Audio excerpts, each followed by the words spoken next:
വയ്യാണ്ടായി. എന്റെ പുറയിൽ എന്തോരം പണി ഉണ്ടെന്നതാ. അള്ളാ, എന്റെ ആട് വിശന്ന് വയറ് കത്തിണ്ടാവും. എന്തെങ്കിലുമൊക്കെ ഒന്ന് കൊണ്ടു കൊടുക്കട്ടെ. പത്തിരി ചുട്ട് വിളമ്പി വിളിച്ചത് മുത്തൊടി പാത്തുമ്മ. നന്നായിട്ടുണ്ടല്ലോ.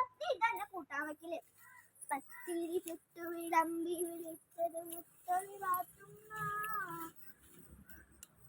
എല്ലാരും ഉണ്ടല്ലോ. എന്താ കാര്യം? അല്ല, നിങ്ങൾ എന്റെ ആടിന് കഞ്ഞോളം കൊടുക്കില്ലേ? ഓൾഡ് ഒരു കഞ്ഞോളം. എന്റെ ആടേ ഇവിടെയുള്ള പുസ്തകവും കടലാസും സകലമാന ചണ്ടിപ്പണ്ടാരങ്ങളും തിന്നു തീർത്തു. പുറയിലൊരു 100 കൂട്ടം പണികളുണ്ട്. അതിന്റെ ഇടയിൽ അവളുടെ ഒരു ആട്.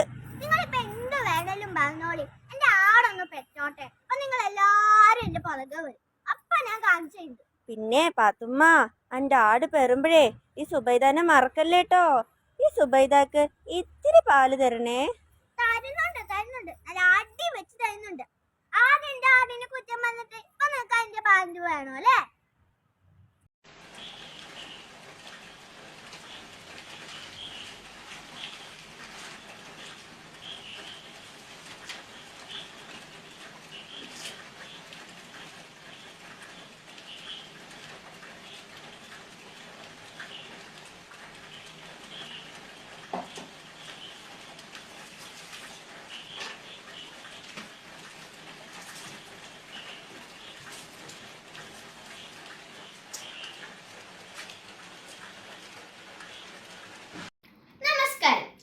വേദിക കൃഷ്ണ. വൈക്കം മുഹമ്മദ് ബഷീറിന്റെ പാത്തുമ്മയുടെ ആട് എന്ന പുസ്തകത്തിലെ ഏതാനും വരികളാണ് ഞാൻ വായിക്കുന്നത്. കാലത്തെ ചായയും പലഹാരവും ഉണ്ടാക്കിക്കൊടുത്ത് കൊച്ചുണ്ണിയെ കച്ചവടത്തിന് പറഞ്ഞേക്കും. മൂപ്പർ പല കച്ചവടവും ചെയ്തു നോക്കി. എന്നിട്ട് കയർ കച്ചവടത്തിൽ ഏർപ്പെട്ടിരിക്കുകയാണ്. സന്ധ്യയ്ക്ക് മടങ്ങി വരും.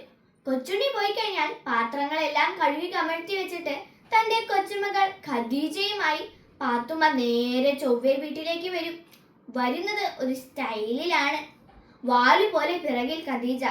സ്വപ്നത്തിലെന്ന വണ്ണമാണ് പാത്തുമ്മയുടെ നടപ്പ്. വീട്ടിലെത്തിയാൽ വിധം മാറും. പാത്തുമ്മയുടെയും ഒച്ച പൊന്തും. അതിനാവശ്യമുണ്ടാവുമല്ലോ. അവളാണ് ഉമ്മയുടെ മൂത്ത മകൾ.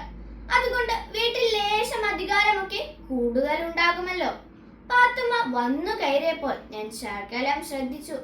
പാത്തുമ്മയുടെ ആടുണ്ട്, ഉമ്മായുണ്ട്, അനിയത്തിയുണ്ട്, 2 നാത്തൂന്മാരുണ്ട്.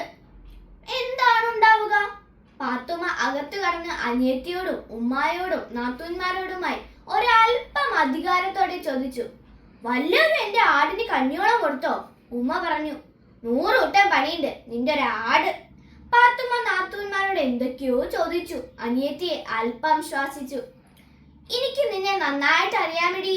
അതിന് ആനുമ്മ എന്തു പറഞ്ഞെന്ന് അറിഞ്ഞുകൂടാ. നന്ദി, നമസ്കാരം.